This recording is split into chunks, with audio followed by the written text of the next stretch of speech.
on.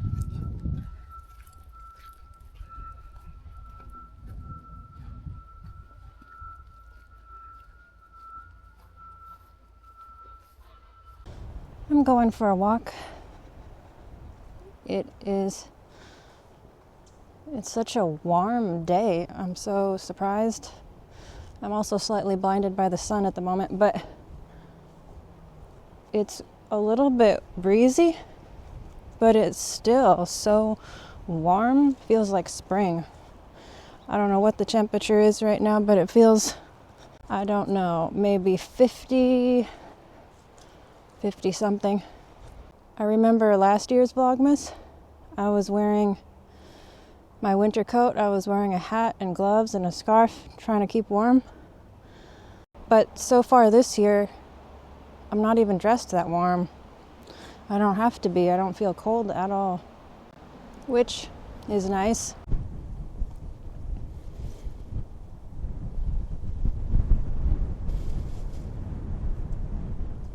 I still can't get over how warm it is.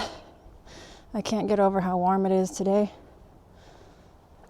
It absolutely feels like spring, like maybe April. This walk is doing something for me too. Feels good. Feels good, not just to stretch my legs, but like mentally. This air, this sunshine, this mild weather, and not to be mean or something, but I am alone right now, other than my dog. I am alone and it feels good, like recharging a little bit. It feels good.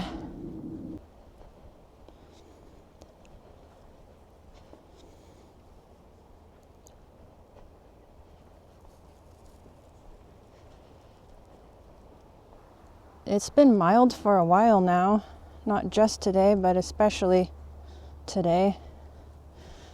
And it's been so mild that I thought, lest my eyes deceive me, I thought I saw the garlic that I planted.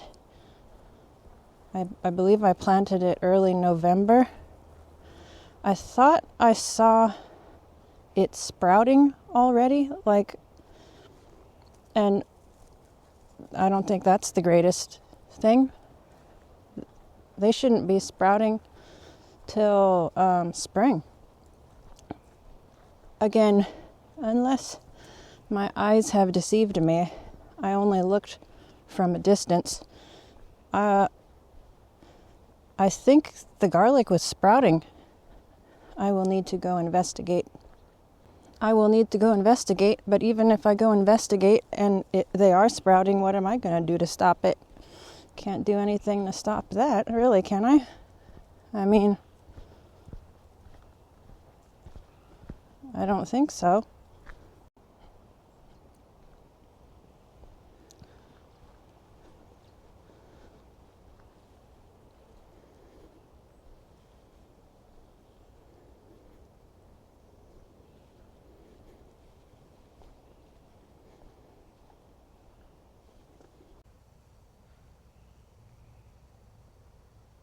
Well, my eyes did not deceive me.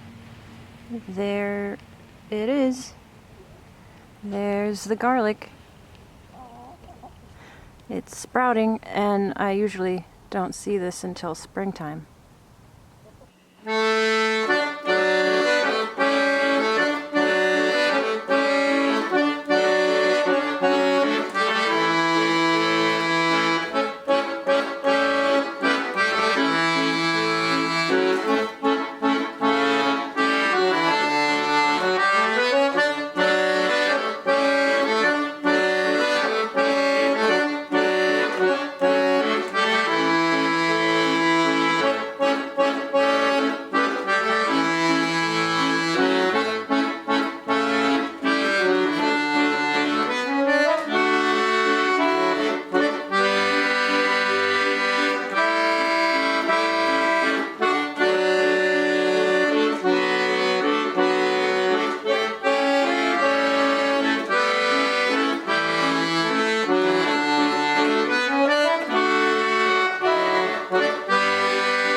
think this would be a good time to go ahead and open up the Advent calendar.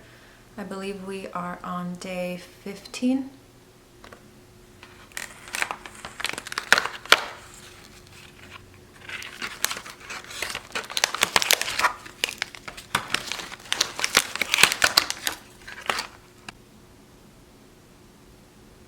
This tea is called Gingerbread Joy. I remember trying this one already. I remember liking it quite a bit, so I'm not disappointed. I'm not disappointed to do this one again. For some reason I thought each day would be different, but I counted the back of this box and there were a total of, I believe, 20 or 21 different teas, whereas there are 24 total doors to open. So yes, we'll have to be repeating a few at least. I don't think I need to try this on camera. I did already at some point. I don't know what day it was, but I'll read the back of door 15. It says, brew up some balance.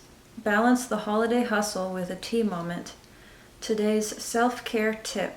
Do a 10-minute yoga flow or a simple stretch session. Snap a post-workout selfie with your tea and encourage others to stay balanced. I find this a little bit funny just because it's so different than what I would ever do, ever. Do a 10-minute yoga flow or a simple stretch session. I don't do yoga. I sometimes stretch just for the sake of stretching. I did go on that walk today, which was amazing, which was so enjoyed by me. I liked it very much. And it says, snap a post-workout selfie with your tea and encourage others to stay balanced. I have never taken a selfie post-workout. Seems like a sort of an odd time to take a selfie. I have taken a selfie before, but after working out, I think that would be a little, maybe not the best moment to take a selfie, I would imagine. I mean, if your workout was really a workout, would you like to take a picture of yourself all sweaty and gross?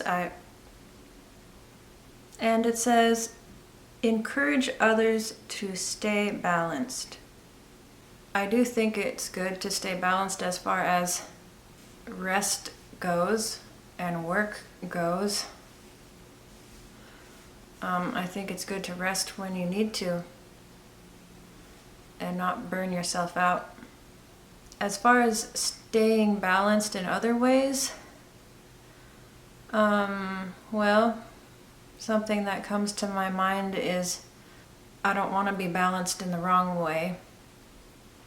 And what do I mean by that? I mean, well, like in the Bible, do you remember this verse, something about being lukewarm, not being hot or cold? In that way, I don't think balance is good. I think in that case, it would be better to be hot or cold, not balanced in between and be lukewarm. I have found that verse interesting. I believe it said that the Lord would rather that a person be hot or cold rather than lukewarm. And to me, that's saying something, that he would actually rather have it that a person be cold than lukewarm. Have you ever met a person who is lukewarm? And I don't even mean, like, I'm not really talking about faith or religion or Christianity even. Just someone who's like, what is that term? Sitting on a fence or something? Is that the right way to say it? They're lukewarm. They're not committing to going one way or another. They're trying to play both sides. Have you ever met somebody like that? I think I kind of relate to sometimes I wish they were either going one way or another, not being in between, and somehow compromising both sides. Compromising both sides just to stay sort of in between. And this kind of brings to mind something that I was thinking on and hearing this morning as I prayed and tried to hear God's voice. And it was about the church. It was about the church. Have you seen the condition of the church lately? Just talking about in the United States, the current state that it's in, and I'm not talking about every single Christian or every single believer there is. I'm just talking generally about the state of the church. What I observe, if I may share my observations, I see weakness. I see weakness. And some of what I believe I heard from the Lord this morning was that if people don't want to follow Him, He doesn't force them to. If people don't want to follow God, He will not force them to. But if they don't, they won't grow. If you don't follow God's ways, you won't be forced to, but you also won't grow spiritually. It is simple. It's simple. We cannot go our own way to have His way. We cannot go our own way to have God's way. We cannot avoid certain issues and still have all God intends for us to have. And these issues, these health issues the church suffers with, are not new. And what do I mean by health issues? I don't mean physical ailments. I mean the health and condition of the church, spiritually speaking. These issues are not new. They were always there. These issues were always there. They're the same ones. So it is not a new battle, not a new condition. Yet God does not force His way upon anybody, not even upon those who are His.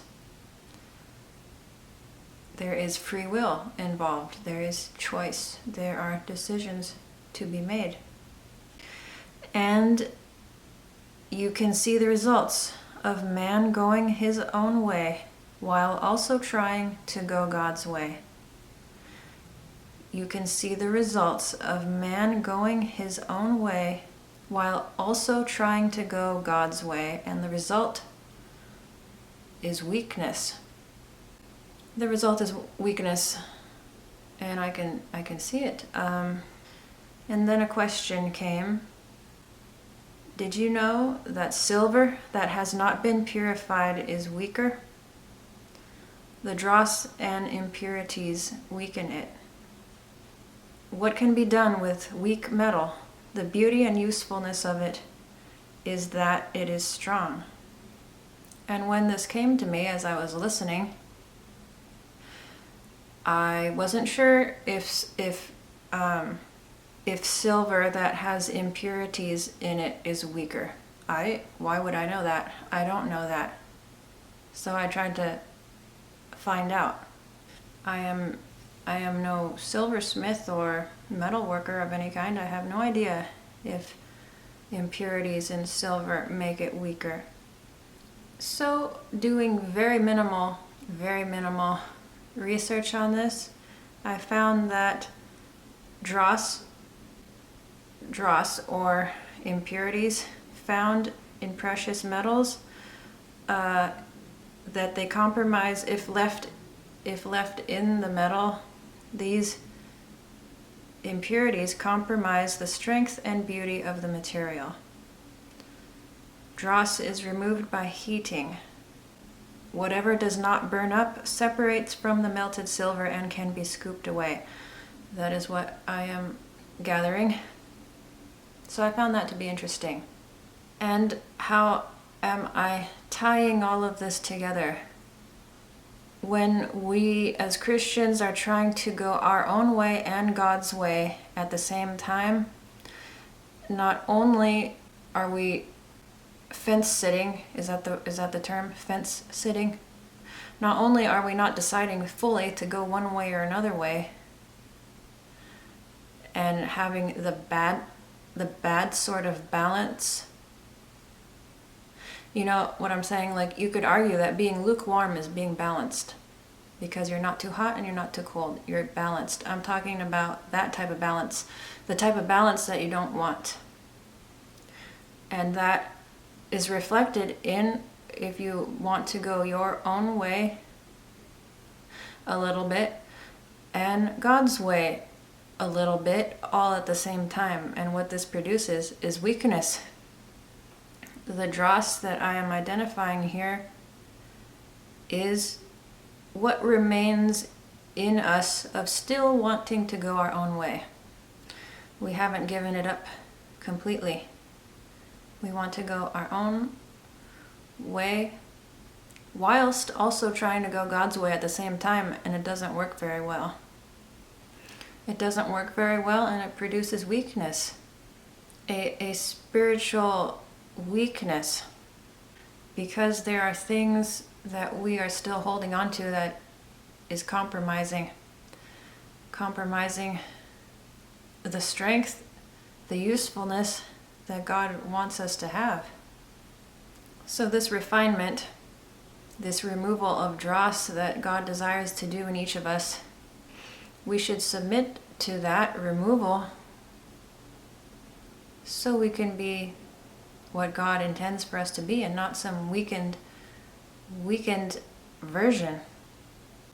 I will just share this Bible verse. I might share more than one, but so far I will share this one. It's Isaiah 1:22. It says, "Once like pure silver, you have become like worthless slag.